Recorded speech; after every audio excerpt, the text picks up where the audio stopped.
Hey everybody, it's Hammer. Today is Thursday, December 21st, 2023. I, of course, with Originator Success here with your daily rate lock conversation, your mortgage market update, the only place on the web where you guys get to be a part of the conversation. Appreciate you joining me.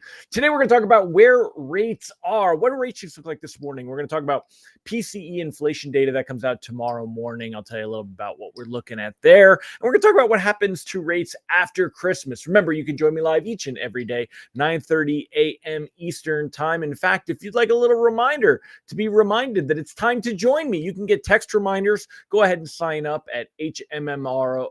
You know what? That's probably not a great URL. I should probably come up with a better URL than that one.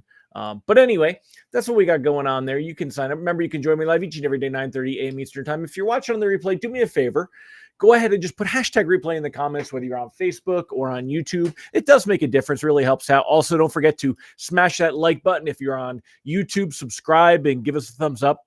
If you're on Facebook, go ahead and give us a thumbs up, maybe tag an LO friend, or even share this into a group. Remember, you can sign up for our written email lock advice, www.ratelockadvice.com. Get your email into your inbox each and every morning. You can also sign up for our text alerts, www.ratetextalerts.com. Last but not least, check us out at originatorssuccess.com. Find out how we help you get loans from Google and social media. Let's say hi to the live folks. I've been jumping right in lately, and I miss saying hi to my live folks. We got Mallory Fodiatis. Good morning, Mallory. We got Tom Deadmore. Happy Thursday, my friend.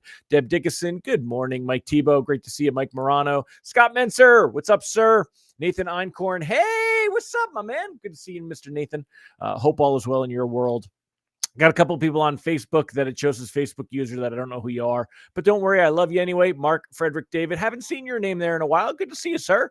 Great to have you here. So, all right, y'all, let's jump in and get into the good stuff here. Today, rate sheets. Actually, that's an old one. I got to turn that one off. Today, rate sheet's going to be basically about the same as yesterday. Rates have really been pretty much the same for the last few days. They really haven't moved much. In fact, if we go ahead, let's pop this here and put my head here, and 6.6 and 5/8 basically is what they've been showing here for conventional conforming. Your Govy stuff right down there around 6 and an eighth, right? Maybe 6 1/4 in some scenarios. But I mean, like, look at this: 6.64, 6.64, 6.65, 6.64, 6.62. This kind of stability, we haven't seen that in so long. That's awesome, right? And the reason that we're seeing that is that mortgage bonds here have been very much in this realm right here, kind of staying in this zone right here. And it's unlikely that we see that change tomorrow or anytime soon. However, the 10-year treasury yield, take a look at this. This caught me off guard. We were at 3.92 for quite a while here. We were at 3.919, which is 3.92. Then we were at 3.91, then 3.93, and then 3.93, and then it dropped to 3.85. Today, 3.83. So we're seeing that 10-year actually squeeze down a little bit. But mortgage bonds, not really doing much movement. If we take a look here at the chart over the last few days, they've crept a little bit better, but you'll notice that rate sheets either, and it's not likely to be. However, because we're seeing such strength here, I'm actually more open to the idea of floating, cautiously floating, rather than locking. So let me find my little lock advice thing. All right, let's see here. All right, so I'll put this up here. I'm typing it in. So cautiously floating, not afraid to lock, though, not expecting any real improvements. So here's the deal. I've been in a lock stance the last couple of days. Rates have stayed very much the same. The idea has been, if you're not improving, why bother floating when there's risk that we could get worse? The risk is getting lower. When we see that 10-year treasury yield dropping the way that we are right here, the risk is low. Now, one thing to note as we get into this time of the year, the last 2 weeks of the year here, and look at this, wait, there you are. There you go. So as we get, this is 2023, as we get to those last 2 weeks of the year on our calendar, there's my 2023 calendar. I already put up my 2024 one right here. So as we get to the last couple of weeks, traders are gone, right? So we're going to get the PCE inflation data tomorrow. That's the Fed's favorite gauge of inflation. In theory, if it showed something that inflation was improving more than we've expected, it could actually help bonds to improve a little bit, which is partly why we're in a cautiously floating stance. But any move we see is going to be real small. Now, also remember, tomorrow you got Friday rate sheets ahead of a holiday. Bond market closes at 2 p.m. Eastern time tomorrow. It's closed, of course, for Christmas on Monday. So lenders tend to be pretty conservative on their rate sheets too, because they have overnight protection. Now, it's very unlikely we don't get a lot of loans written over Christmas. People aren't really worried about there might be a handful. Somebody might get one in today, tomorrow, but as we get into the weekend, there's not really a lot. So even lenders don't have to get too crazy with being conservative, because there's not much that they're looking at. But some of them look at it as, hey, they also don't have to worry about being too aggressive because they're not missing any loans anyway. So as we look at all this stuff here, it's all the same old. As far as the Fed goes, expectation of a rate cut in January, just a little bit better than what we saw yesterday. Fed futures were at about 90%. They're at 85% right now. That's, the momentum, markets are pushing. They don't think the Fed is going to be able to keep rates the way that they are. I think markets are off on this one, though. March, we are looking now, it is almost a 85% expectation that we will see at least one rate cut by the March meeting. 85%. Remember, there was a time in October when we didn't think we'd see that first rate cut. Markets were pricing it in June. They've now pushed it forward till March. And what's funny is we haven't really seen any huge change in inflation, employment, or economy. In fact, economic data this morning, the GDP data came out. Let me see. I'm going to actually use Mortgage News Daily because he's got it all popped up, and I don't have to even look it up on the other stuff here. So the data that came out this morning, jobless claims, 205 versus 215. So slightly less unemployment claims, which means a stronger job market, which that in theory should be bad for rates, right?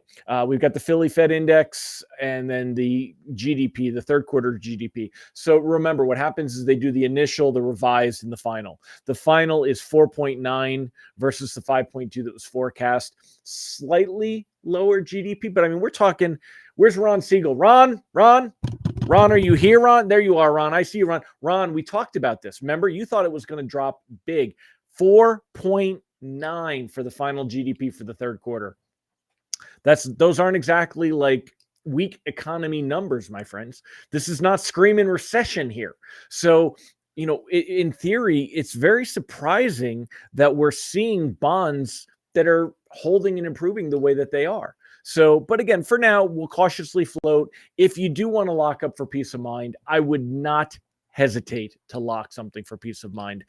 Anything closing over the next couple of weeks. Remember, circle the dates on the calendar. We got January 5th. That's the next big jobs report. We're going to get the JOLTS data that week and some other stuff, but it's really that January 5th jobs data that's going to matter. January 11th, we're going to get that next CPI inflation report, and we could see markets continue to get a little bit crazy there. Could see a little bit there. Ron says recession, Q2 2024, unemployment over 5.5. I can't get it with you on this one. I don't think so, man.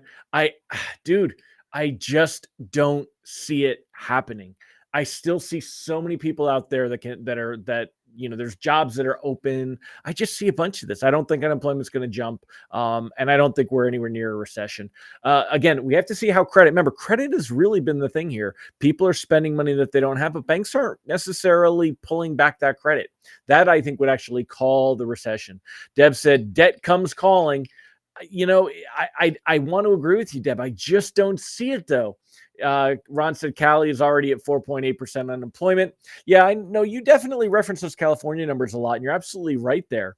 But I just, Texas, Idaho, Utah, the East Coast, we're not seeing it, man. We're not seeing it. So, and right now, market's pricing in, by the way, look at this, 3.5. Still the clear leader, maybe 3.75. Markets are pricing in 6, 5, 4 rate cuts. So I think we're going to see this go more towards 4. I think we'll see 4 rate cuts in 2024. I think we'll see more than the 3 the Fed are calling for and less than the 6 that markets are calling for. I don't necessarily, again, it could change quick, but Yeah, Scott said banks are up in the credit limits. Because again, it's all smoke and mirrors. It's all a deck of cards, baby. It's all a deck of cards. That's what they are doing. I wish I could do those cool card tricks like I see people do on YouTube. I do my little poker chip tricks that, like I can, my hands are dry. I could do my little flips and my flaps and Liz, my hands, I can't even do this on command. I sit there and do it all day while I'm at the poker table. But yeah, so I can do that stuff where I'm flipping the chips and turning them and stuff. But anyway, yeah, I don't think so. I agree with Scott. Banks are up in their credit limit because it shows profits. They're not worried about at the end of it, Mike said lots of apps with credit debt. And I think that's going to continue. And you know what's going to happen? And here's partly why. As we see mortgage rates improve a little bit, people are going to definitely open up to the idea of debt consolidations. I think 2024 is shaping up to be a pretty decent year for originators. I think the refinances are going to open up a little bit. Maybe we get a little more inventory, people that see rates coming down closer to what they have. There's a lot of people that are unhappy with their houses. They were forced into houses quickly because they had to make a decision, before they could even think it over. And there's a lot of people that want to get out there and move. And we need rates. Again, when you're looking at rates, geez, I mean, come on. We got Govy rates that are in the low sixes. That's good. We've got conventional rates in the mid sixes. When we get down into the fives, it's going to be open season. When we're getting into the fives, it's going to be open season. Remember, though, there's a lot of concern you got to have with the EPOs, early payoffs, commission clawbacks. I'll be talking about that as we get into the new year. So also remember to circle the date, y'all. I'm going to send out an email today about it.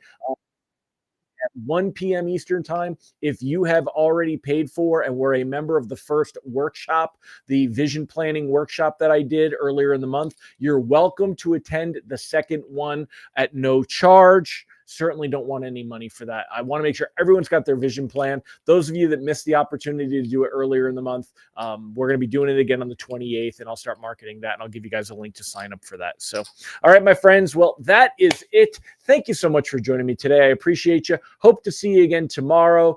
Friends like Ron Siegel and Bill Stevens and Cash Needs. Good morning, Cash. And on all y'all. So hope to see you guys tomorrow. Make it a fantastic one. Bye-bye.